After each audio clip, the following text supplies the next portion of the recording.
Heç düşündünüzmü, biz məlumatları əslində necə yadda saxlayırıq? Onları sadəcə oxuyaraq? Yox, onları yaşayaraq, təcrübədən keçirərək.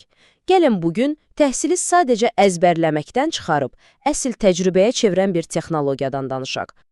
Yaxşı, gəlin bir bu qrafikə baxaq. Bu, Edgar Dale'ın məşhur təcrübə konusudur və çox sadə bir həqiqəti göstərir. Fikir verin, oxuduqlarımızın cəmi 10%-ni, eşitdiklərimizin isə 20%-ni xatırlayırıq. Amma bir şeyi özümüz edəndə, simulyasiya edəndə bu rəqəm sanki partlayış edir, tam 90%. Bax bu, sadəcə oturub dinləməklə işin içinə girib iştirak etmək arasındakı o böyük, hətta deyərdim ki, nəhəng fərqdir. Deməli, məsələnin kökü budur, edərək öyrənmək. Bu, təhsilin, necə deyərlər, qızıl qaydasıdır. Bəs birdən elə bir yol olsa ki, biz bu prinsipi istər biologiyaya, istər tarixə, istərsə də incəsənətə, yəni hər bir fənnə tətbiq edə bilək? Bax, bugün biz məhz bunu mümkün edən texnologiyanı müzakirə edəcəyik. Yaxşı, artıq niyə daha yaxşı öyrənmə vasitələrinə ehtiyacımız olduğunu başa düşdük. İndi isə gələk əsas suala. Nə? Söhbət əlbəttə ki, virtual reallıqdan, yəni qısaca VR-dan gedir. Yəni, VR nədir? Əslində tərifi çox sadədir. Bu, sizi oturduğunuz otaqdan, yəni fiziki dünyadan tamamilə qoparıb, kompüterin yaratdığı üç ölçülü bir dünyaya daxil edən bir texnologiyadır. Sanki başqa bir məkana teleportasiya olursunuz. Və bu təcrübə təkcə gördüklərinizlə məhdudlaşmır, həm də eşitdiklərinizlə sizi tamamilə əhatə edir. VR-ın əsl sehri isə bu sözdə gizlənib, mövcudluq. Nə deməkdir bu? Bu, bir ekrana baxmaq deyil. Bu, həqiqətən də o virtual dünyanın içində olduğunuza beyninizi inandırmaq hissidir. Fərq bilirsiniz nədir? Bir filmi izləməklə o filmin bir personajı olmaq arasındakı fərqdir. Məhz bu hiss VR-ı təhsil üçün bu qədər dəyərli edir. Əlbəttə, VR-ın da öz səviyyələri var. Məsələn, adi bir kompüter oyunu qeyri-immersiv sayılır. Pilotların təlim keçdiyi o böyük simulyatorları isə yarı-immersivdir. Amma bizim bugün danışacağımız təhsildə əsl inqilab yaradan növü tam immersiv VR-dır. Yəni, xüsusi eynəyi taxdığınız an real dünya ilə əlaqəniz tamamilə kəsilir. Bu qədər nəzəriyyə bəsdir.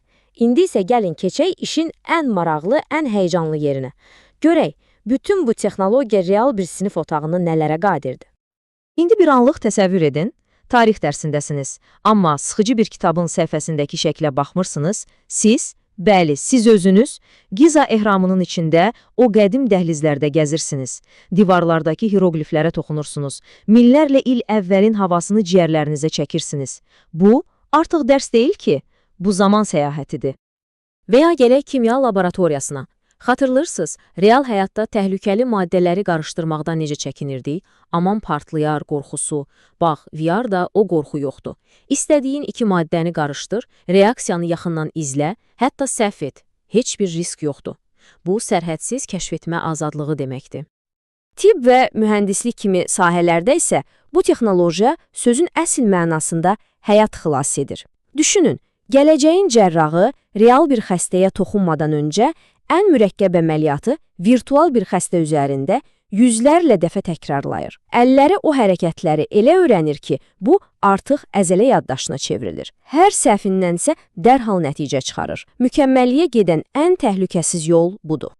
Bəlkə də VR-ın ən güclü tərəfi texniki deyil, insanidir, empatiya. Bir anlıq başqasının həyatına daxil olduğunuzu, dünyayı onun gözləri ilə baxdığınızı düşünün. Bir kitabı oxumaq başqadır, amma bir anlıq onun yerində olmaq, onun çətinliyini hiss etmək tamamilə başqa bir şeydir. Bu, sözlərlə öyrədilə bilməyən bir anlayışdır. Yeni bir dil öyrənəndə ən böyük qorxumuz nə olur? Cəmaatın içində səhv danışmaq, pərt olmaq, elə deyilmi? İndi təsəvvür edin ki, virtual bir London kafesindəsiniz, süni intellektlə işləyən baristadan qəhvə sifariş edirsiniz. İstədiyiniz qədər səhv edin, sizi heç kim mühakimə etməyəcək. Bu, qorxuları aradan qaldırıb, əsl özgüvən qazanmaq üçün möhtəşəm bir yoldur. Yaxşı bilirəm. Bütün bunlar biraz nağıl kimi, elmi fantastika kimi səslənə bilər. Və bəlkə də düşünürsünüz ki, həqiqətənmi bu qədər asandır? Əlbəttə ki, hər yeni texnologiya kimi VR-ın da öz çətinlikləri var. Amma ən vacib olanı odur ki, bu çətinliklər aşılmaz deyil. Bəli, Bəzi insanlarda baş gicəllənmə kimi fiziki narahatlıqlar yarada bilir və etiraf edək ki, qiyməti heç də ucuz deyil. Üstəlik, hər dərs üçün uyğun, keyfiyyətli proqram təminatı tapmaq da bəzən çətin olur. Amma, baxın, hər birinin bir çıxış yolu var. Məsələn, qısa sessiyalar etmək, bütün məktəb üçün ortaq bir VR laboratoriyası qurmaq və ya texnologiyanı fərdi yox, qrup işin bir parçasına çevirmək. Yəni, məsələ sadəcə gəlin VR eynəkləri alaq deməklə bitmir. Bu, ağıllı, düşünülmüş bir strategiya tələb edir. 4 sadə, amma kritik addım var. Düzgün avadanlığı seçmək, dərs proqramına uyğun məzmun tapmaq, müəllimləri sadəcə istifadəçi yox, əsl bələdçi kimi hazırlamaq və əlbəttə, gigiyena və təhlükəsizlik qaydalarına əməl etmək. Beləliklə, bütün bu danışdıqlarımızı bir yerə yığsaq, gələcəyin sinif otağı gözümüzün önündə necə canlanır? Əslində, bütün söhbətin özəyi, ana fikri, bax, bu cümlədədir.